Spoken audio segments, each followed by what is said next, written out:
The morning flight from Seattle to Denver looked like any other routine journey. Passengers slowly boarded the aircraft, placing their bags in overhead compartments while flight attendants welcomed everyone with polite smiles. Some travelers were business people checking emails, others were families heading on vacation. In seat 7A, next to the window, sat an 11-year-old girl named Emily Carter. She was small, quiet, and wore a light blue hoodie with a tiny airplane printed on the sleeve. A small backpack rested under the seat in front of her. Unlike many children her age, Emily wasn't playing games on a phone or watching cartoons. Instead, she was staring out the window at the runway. Her eyes followed every aircraft that taxied past. Every movement, every engine sound seemed to interest her. In her lap was a small notebook filled with drawings of airplanes, commercial jets, helicopters, and even fighter jets. Beside the drawings were strange notes, radio frequencies, call signs, and flight paths written in careful handwriting. To everyone else on the plane, she looked like just another child traveling alone. But there was something unusual about the way she watched the sky. The aircraft pushed back from the gate and slowly taxied toward the runway. The captain's calm voice came over the intercom. "Good morning, ladies and gentlemen. This is your captain speaking. We're number 2 for takeoff today. The flight time to Denver will be approximately 2 hours and 20 minutes. Weather along the route is mostly clear with some clouds ahead." Passengers relaxed as the engines roared to life. The plane accelerated down the runway and lifted smoothly into the sky. Emily watched the ground disappear beneath the clouds. She smiled slightly. For the first hour, the flight was peaceful.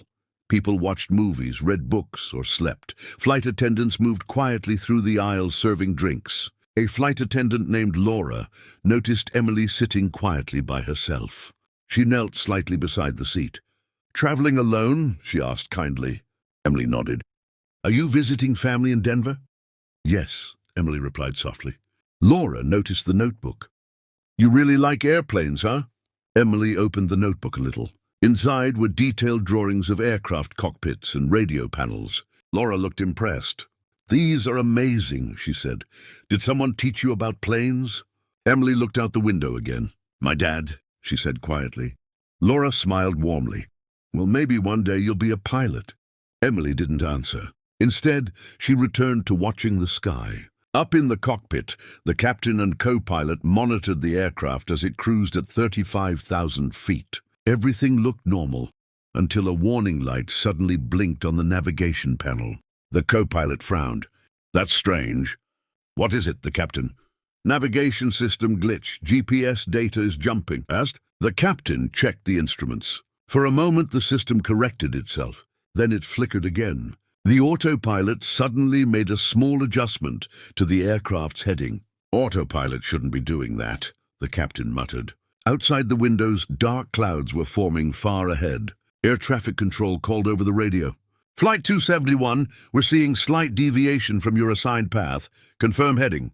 The captain grabbed the radio. "Control, Flight 271, we're correcting now."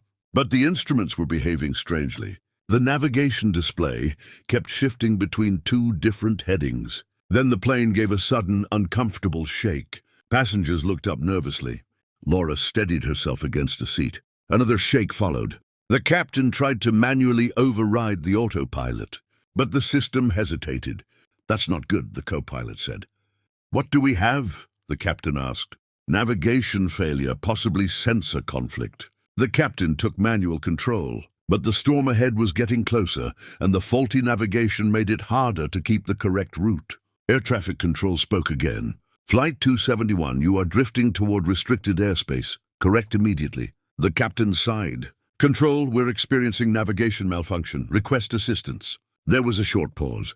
Then the controller answered. "Flight 271, stand by." Minutes passed. Inside the cabin, the turbulence became slightly stronger. Passengers whispered nervously. Laura walked down the aisle, reassuring people. "We're just passing through some rough air. Everything is fine." When she passed seat 7A, Emily was still calm. She was now looking closely at something written in her notebook. Laura noticed numbers written in a column. "Radio frequencies." "You really love airplanes," Laura said again with a soft laugh. Emily nodded. Then she asked quietly, "Are we changing course?" Laura looked surprised. "Why do you ask?" Emily pointed toward the window. "The plane turned 3 degrees left a minute ago." Laura blinked. Most adults wouldn't notice something like that. Before she could reply, the aircraft shook again. Up in the cockpit, the captain made a difficult decision. "Control, Flight 271. Navigation failure confirmed. Request military escort to guide us through the storm corridor." The controller responded quickly. "Flight 271, request approved. 2 fighters are being redirected to your location." Inside the cabin, no one knew what was happening. But 10 minutes later, something incredible appeared outside the windows. 2 F-22 fighter jets burst through the clouds. Passengers gasped. Phones came out instantly. The powerful grey jets flew smoothly beside the passenger plane, their wings cutting through the air like knives. One jet, the other stayed slightly behind, moved closer to the left wing. Inside the cockpit, the radio crackled. "Flight 271, this is Falcon 2, United States Air Force F-22 escort. We have visual on your aircraft." The captain answered with relief. "Falcon 2, good to see you. We're experiencing unstable navigation and autopilot issues." "Understood," the fighter pilot replied. "We'll guide you around the storm." Back in the cabin, passengers pressed against the windows to watch the incredible sight. The fighter jets looked powerful and silent beside the aircraft. Emily watched them quietly. Her eyes focused on the markings on the jet's tail. Then she slowly reached into her backpack.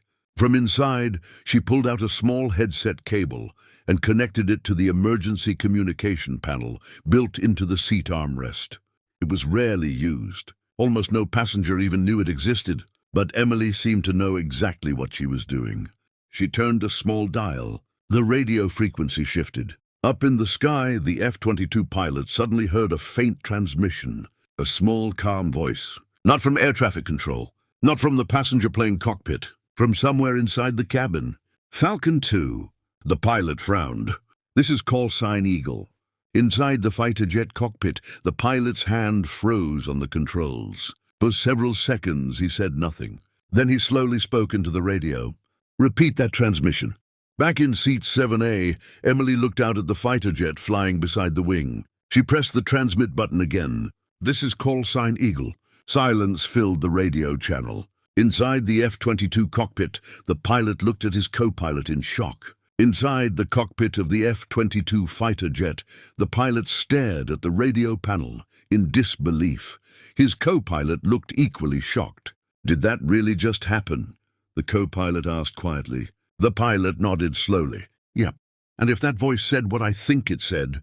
He didn't finish the sentence. Instead, he pressed the transmit button again. "Unknown transmitter on Flight 271. Identify yourself." Inside the passenger cabin, no one noticed anything unusual except the girl in seat 7A. Emily still held the small headset near her mouth. Her eyes were calm as she watched the fighter jet outside the window. She pressed the button again. "This is call sign Eagle."